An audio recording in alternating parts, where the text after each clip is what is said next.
Episode 869, How to Get Kids Excited About Writing. This is the 10-Minute Teacher Podcast with your host, Vicki Davis. Today's episode is sponsored by Book Creator. I'll share at the end of the show how I've used Book Creator to help improve student writing and literacy. To learn more, go to coolcatteacher.com/book creator. I'm so excited today that we're talking about writing with a 15-year educator and administrator. She's taught kindergarten, second grade, third through sixth, Title I, ELA interventionist, and Randi Ahrndt is currently the director of product and learning at Book Creator. But Randi, today we're going to just talk about writing and how do we ignite a passion for writing. So Randi, writing is one of those things that sometimes a lot of teachers talk about, but then maybe the kids don't get as much opportunity to write, or they grow. Writing is not the easiest thing to teach. So where do we start?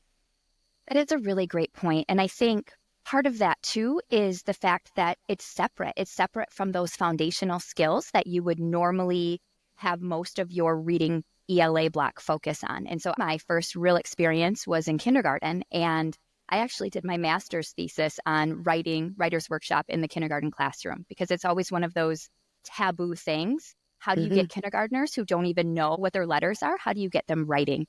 And so I think it really comes down to the progression. And when you think about what can kindergartners do? Well, they tell stories. They tell stories all day long. Talk to any 5-6-year-old and you are going to get an hour-long story. And so starting off by drawing a picture, telling your story. You don't have to put a pencil to written words yet. If you can, if you want to start sounding out words, great. That doesn't mean that you have to. And getting them comfortable with sharing their stories in authentic ways. I've always been taught that having kids learn to speak with a topic sentence and learn to tell a story. So using tools where they can record their voices telling stories, that's really preparation for writing, isn't it? It is, absolutely. Being able to hear themselves. A lot of times too, when students were getting to the point where they could put words together, having them reread it, huge fluency practice, because if you can't understand or read what you wrote, how am I supposed to, or how is anybody else supposed to? So taking some of those skills, utilizing the technology that you have available to you in the classroom, and being able to really support what the students have access to doing and who they're sharing it with. So that was the other really important piece, is that they weren't just telling their stories just to me as the teacher, but they were sharing it maybe to the third grade classroom in the school, or maybe we were, putting it, our communication platform so that parents and family members could listen to the stories as well. So we've talked about audio for the younger kids with a picture or something like that, which that's fantastic. Rereading what they wrote and having an audience. And that's important too. But how about just the practice of writing? I had some great writing teachers through the years, and I love to write now because of it. They just had us keep journals and just write. I know of a kid right now who's in a class, and he's like, I really love writing, but the teacher just talks about writing all day, and I've only written like 2 pieces. This is October almost, and as we're recording this, and it's like, I think I've written 2 pieces since the school started. And you're like, okay, so don't you have to write a lot? Right. And I think that is, and I think this goes back to earlier when I was mentioning it's finding that balance, because with the science of reading movement being so prevalent across every state right now, getting the time and finding the reason why. So I think that's one of the things that new teachers especially, you get so overwhelmed because there's so many different things, and finding the balance between you're teaching this phonics skill, now we're going to put it into motion. So trying to use the word, words that have SH in them. Tell me a story, write a story about whatever it is that you want, or something that, you're passionate about, or what you had yesterday for dinner. Also the use of graphic organizers. A lot of times it's getting started. That is so difficult for students. Being able to give them the time and the resources that they need in order to get them to just write. But to your point, exactly, they need to write often. So my 7th grade class, keyboarding class that I've taught for years, one of the pieces that we do is an ebook. So we get through, we do all the typing and that sort of thing. But then I'll say, okay, now we're going to have, this fun writing activity. It actually takes us a couple weeks. I teach them how do you write a descriptive text and all that sort of thing. And I am going to mention we do write that in Book Creator. They write it in Google Docs and they get feedback. But, so many of those kids at the beginning, when I talk about it, we're going to be writing. I'll get the immediate groans, like half the class will groan. But then we go through the ideation phase and they pitch their story and they decide, am I going to write a book for a kid? Am I going to write an instructional book?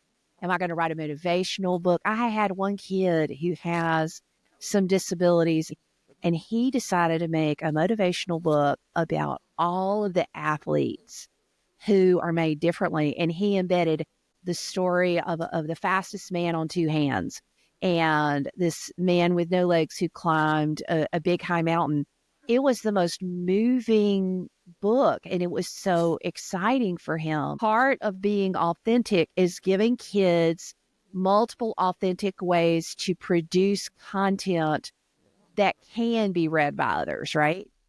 Exactly. And I love that you brought that up because that's one of the reasons why I loved using Book Creator in the classroom, because of the fact that there's so much accessibility built into it. So any student that needs to use speech to text, it's automatically there. They can type, they could do it in Google Docs, like you mentioned, and then they can copy and paste it in.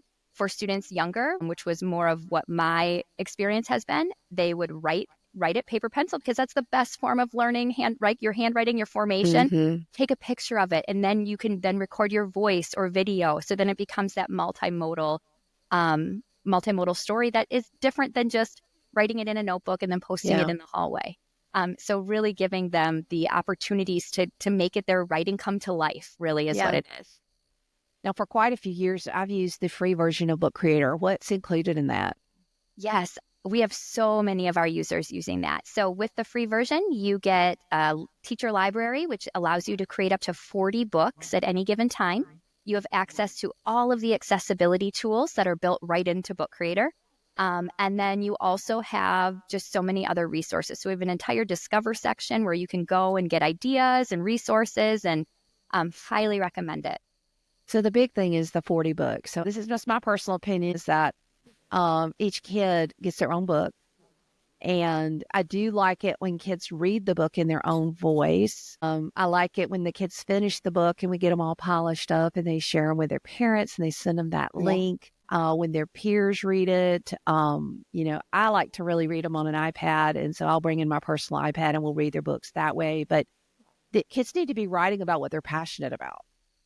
Exactly. They do. If you asked me, okay, write something about small engines, I have no idea about anything to do with mechanics. And so I can learn about it. But if there's not some sort of niche, something that I want to learn about it, it's going to make it much more difficult. And I think a lot of educators are doing that now. You kind of have to do your big writing pieces, your expositories, your opinion pieces, but getting them excited about something and writing. And I think to your point, bringing in your iPad, making it like a published author's showcase, versus just, okay, we have to complete our writing by Friday, giving them a reason to want to do it and want to do their best.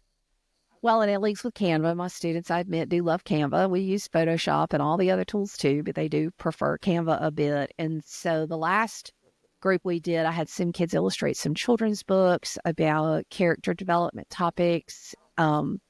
I've just had the full gamut, but I think the big thing for me as a teacher is working with kids. I always like, when we're going to do a big project, letting kids do a pitch where they're pitching their idea, and then I'll look for the light in their eyes. And so like one time I looked at a kid and I said, okay, so you're giving me this idea and the idea is lovely, but I'm looking at your face and you're bored.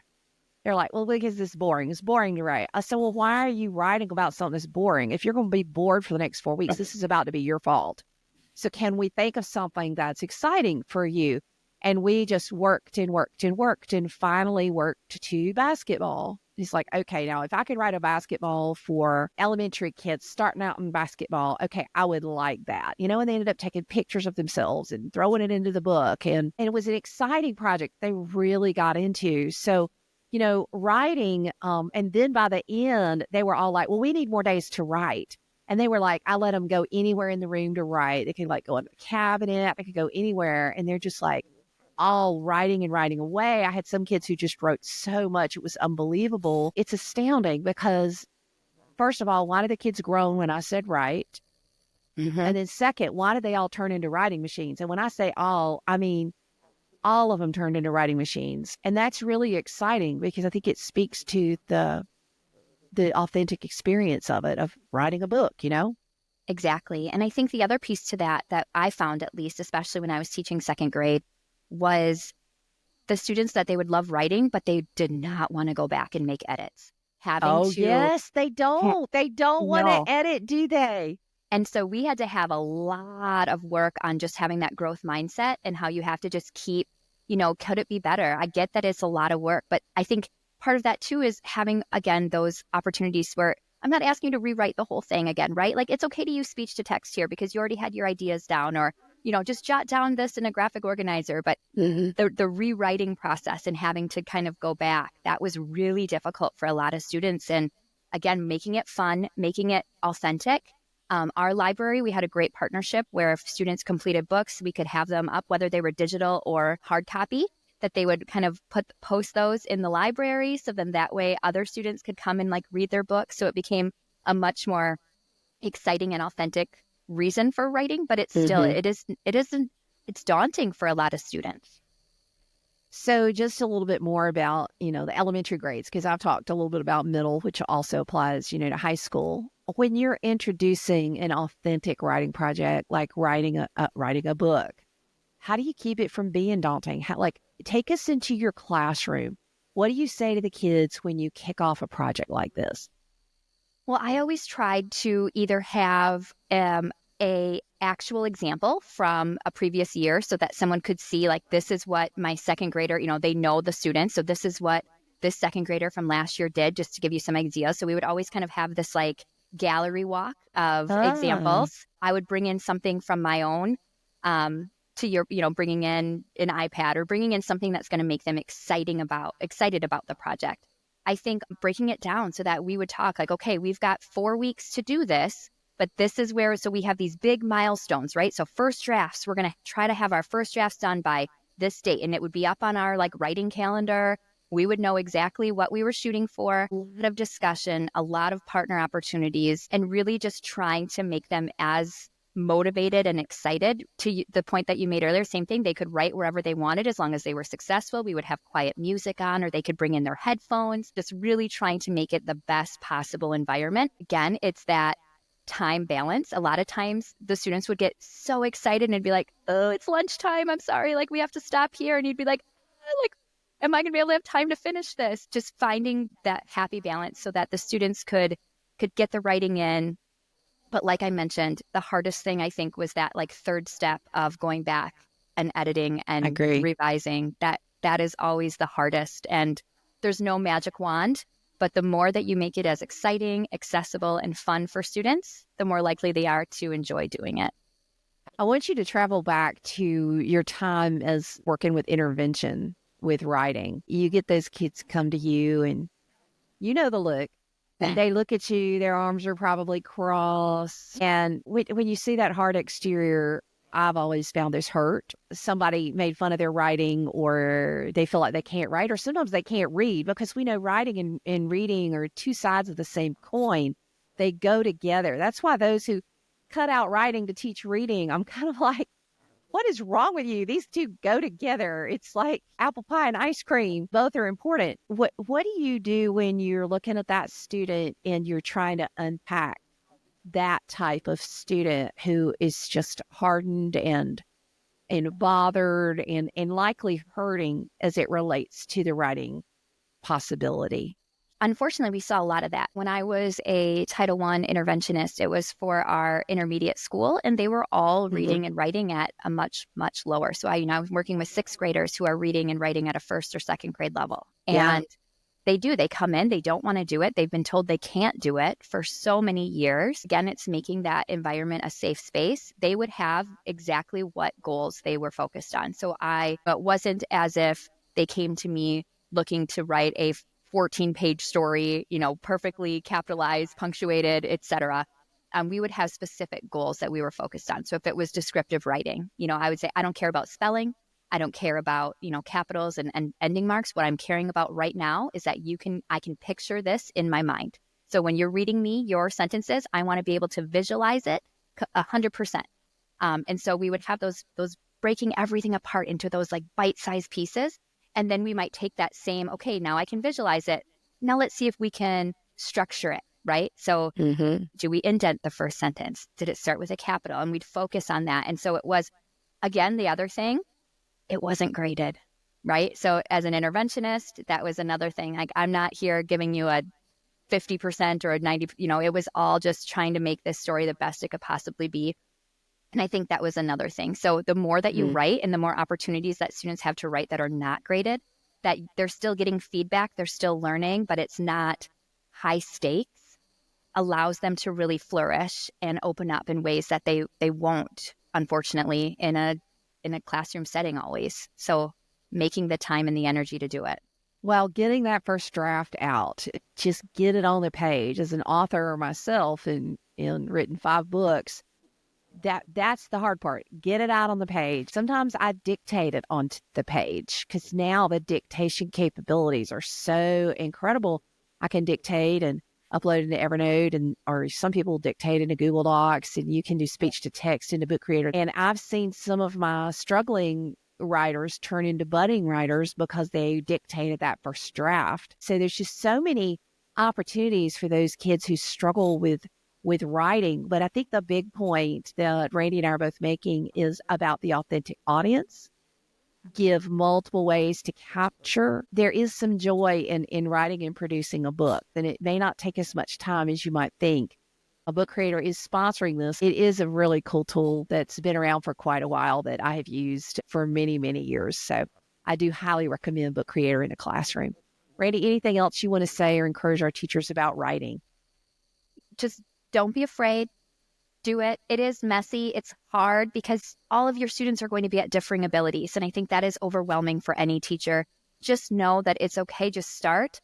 And students will not get better if they don't get feedback. And so whether that is just verbal feedback through conferencing, whether that's written feedback, whether that's a emoji or a sticker or a reaction to something, but giving students the feedback that they need so that they can then take that and continue to grow. So that would be my biggest takeaway. Like, just do it. Don't be afraid. Just go in and do it. So Randi Ahrndt, 15-year classroom educator and administrator, and now you work for Book Creator. Thanks for coming on the show, Randi. Thank you so much for having me, Vicki. It's been a pleasure. One of my all-time favorite tools for teaching writing and creating is Book Creator. Your students of all ages can make books that will come alive with text, audio, images that they create and design with a direct link to their Canva account. I have seen my own students blossom when they write their own ebooks. I hope you'll go to coolcatteacher.com/book creator. And use the coupon code CoolCatTeacher to get 3 months free of the premium plan. You can learn how Book Creator can improve literacy in your classroom. Their free account is full of options to help your students write their own books, and their premium account is a powerhouse of learning literacy tools. Use the code CoolCatTeacher and get 3 months of premium Book Creator today. Book Creator remains one of my longest used and favorite tools for teaching writing. So try it out today. Thank you, Book Creator, for sponsoring this show. Thanks for tuning in to the 10-Minute Teacher Podcast. Watch the video version of this podcast and catch my new radio and TV show, Cool Cat Teacher Talk, on YouTube and a radio or TV station near you. Just search Cool Cat Teacher and hit subscribe. For more tips, ideas, and inspiration, join my Cool Cat Teacher Classroom Matters newsletter at coolcatteacher.com/newsletter. See you later, educator.